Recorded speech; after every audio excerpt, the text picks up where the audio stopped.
Mr. Media is recorded live before a studio audience of CEOs who have an entire shelf devoted to Ken Blanchard's books, but who obviously haven't read any of them, in the new media capital of the world, St. Petersburg, Florida.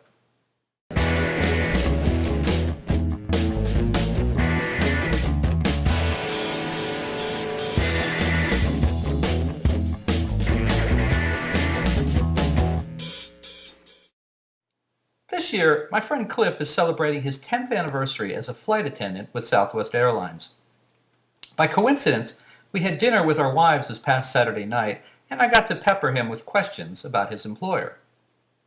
Now, for the same reason that Southwest is always one of the two airlines that I prefer to fly when I have a choice, Cliff raved about Southwest and how well it treats both passengers and employees. Now, coincidentally, the company had already provided him with a copy of the new book, Lead with Love, A Different Way to Create Real Success, by legendary management consultant Ken Blanchard and retired Southwest Airlines president Colleen Barrett. Now, this new book, co-written by the author of The 1 Minute Manager and a woman who rose from Herb Kelleher's executive legal secretary to his number 2 at Southwest, captures the customer-centric commitment at Southwest. It's organized as a chatty interaction between the authors and is another must-read for Blanchard and Southwest fans. Now, this is Ken Blanchard's second visit to Mr. Media. I hope you'll make him feel comfortable, and I hope there'll be many more to come. Ken, welcome back to Mr. Media. Well, it's great to be with you. What a delight. It's a nice format. Nice to be able to see you this time. I know. It's just terrific. Well, congratulations on the new book. It's a little bit of a different one for you, isn't it? Yes, it's the first one that I did where it's just really a conversation between Colleen and I. And we had about 6 or 7 versions. When I write books, we do the diarrhea version first and get it out, and then we get feedback, and then we change it, and then we give it to more people and all. And finally, people said, wow, that's really kind of fun, a conversation between the two of you. And so that's why it ended up. So I've never done one quite like this, but I've also never dealt with a fabulous human being like Colleen Barrett before. And it's just a wonderful, wonderful opportunity. Now, I have to go back and ask you because unless I heard it wrong, I've never heard the technical term you used to describe the first draft. Could you repeat that for me? I get in trouble with those kind of things, but you have to get it out. We call it the diarrhea version. Oh, man. And because a lot of people who are writers get a block because they want to make it perfect the first time. Right. The reality is what you ought to do is just get it out and get everything that you had in mind, and then you can start to play with it. And I learned that from Spencer Johnson when I wrote The 1 Minute Manager, is that you keep on giving it to your customers until they say, boy, I'd pay $20 for a Xerox copy of that. Now you got a book that people want. A lot of people write for their editor and themselves, and then they wonder why nobody wants to read it. I like that, though, the diarrhea first version. I've written so many. I've done. I think I'm on book 11 now, and I've done so many of these. And I'll do a first draft where I've thrown in everything, the kitchen sink, you name it. Yeah. And then I've had a co-author who's never written a book usually, and then they get upset. Well, this is sloppy, or this is this. I say to them, yeah, the idea was to get everything in there, and then we'll pare it down, and we'll figure out what works and what doesn't. And yes. some of them just expected to be perfect on the first draft, and well, they've come to the wrong place if that's what they're expecting. I know. So, but I tell you, getting to learn about Colleen's whole philosophy and Southwest was a real joy, as you said, your colleague was praising. And here's a company with 36,000 employees.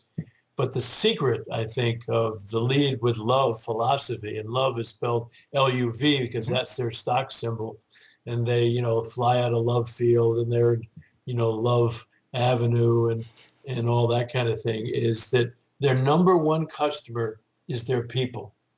And they feel if they take care of their people and treat them with golden rule behavior and as their special, then they'll get excited about what they're doing. And they'll take care of the second most important customer, the people who fly their airlines. And if they do that, just like you said, you love to fly them, then you'll want to come back.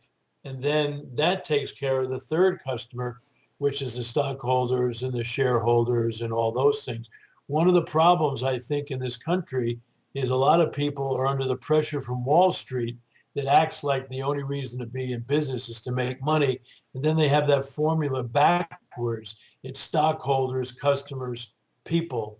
And I think that the reason that Herb said to Colleen, you be president, you know these people better than anybody else, is that they know that she would take care of the people. 100,000 letters came out of her office every year to the employees, congratulating them on their anniversary, their kids' graduation, anything. And she had a whole people out there trying to find information about their people so she could cheer them on because they're their number one customer. And I think that's such an important formula for people to understand.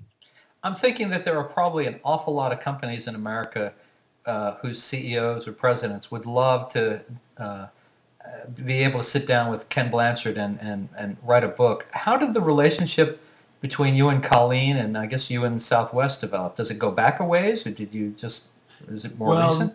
She was going to get a big award in Dallas about 5 years ago, and the people giving the award called me and said that she's a big fan of mine. She read my books and passed them out. Would I be available to come and talk about her there? And I wasn't able to come, but I said, I've heard so much about her. I just like to meet her on the phone, if that's only. And so we got on the phone, and within 10 minutes, I knew that we were soulmates. And then I got a chance to meet her face to face and meet Herb and all. And then I realized that she had never had a book where it really shared her voice besides the voice of Southwest.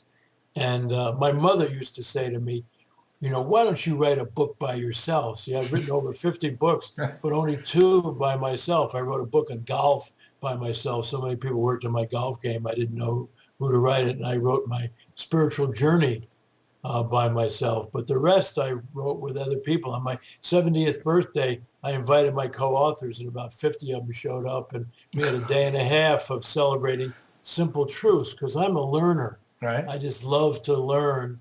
And I'm a communicator. So if I learn something, then I say, what's the best way we can communicate what we've learned? And so that's really how that happened. And it's just been a joy, to do that.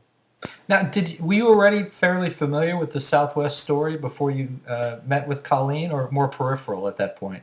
Well, I was fairly familiar. I'm friends with Kevin and Jackie Freiberg, who wrote Nuts. They live here in San Diego too, and I had flown there and enjoyed the humor and the fun and all that kind of thing. So it was just it was a great privilege to get kind of an inside view. And Gary Kelly, who's the new president, has been with them 25 or 30 years. He bought 36,000 copies, not telling Colleen, kind of surprised, and he sent it out for the holidays to all of their employees and said, who has symbolized love and fun more than Colleen Barrett thought that you'd love this book? And that's how your friend got a copy. It was sent out from Gary Kelly's office. I know. I thought it was. I thought it was so clever, taking the book, which I'll show and we'll show again, but taking it to dinner on a Saturday night. And I thought, well, I'm either going to be seen as very clever or very ahead of things or very geeky for taking a book to a fancy restaurant. But he said, "Oh, I already got it." It's like, oh, okay, yeah. Sorry. No, that's really fun about that airline, and one of the reasons I got to meet Colleen is I wrote a book called "The Simple Truths of Service" about Johnny the Bagger, this kid who had Down syndrome, and ended up being this great customer service character that Barbara Glanz wrote about. And Colleen loved that and sent it to all the employees. Now, are there other companies in America that do customer service as well as Southwest? Well, I think if you look at all the leaders, I think, of industries, that's why I say to managers, if you think this stuff is soft management, Herb said in the introduction, let's just look at the airline industry. As an industry has lost money in its history, in Southwest for 40 straight years has made money. But let's just start looking at other ones. I've worked with Wegmans, the grocery store.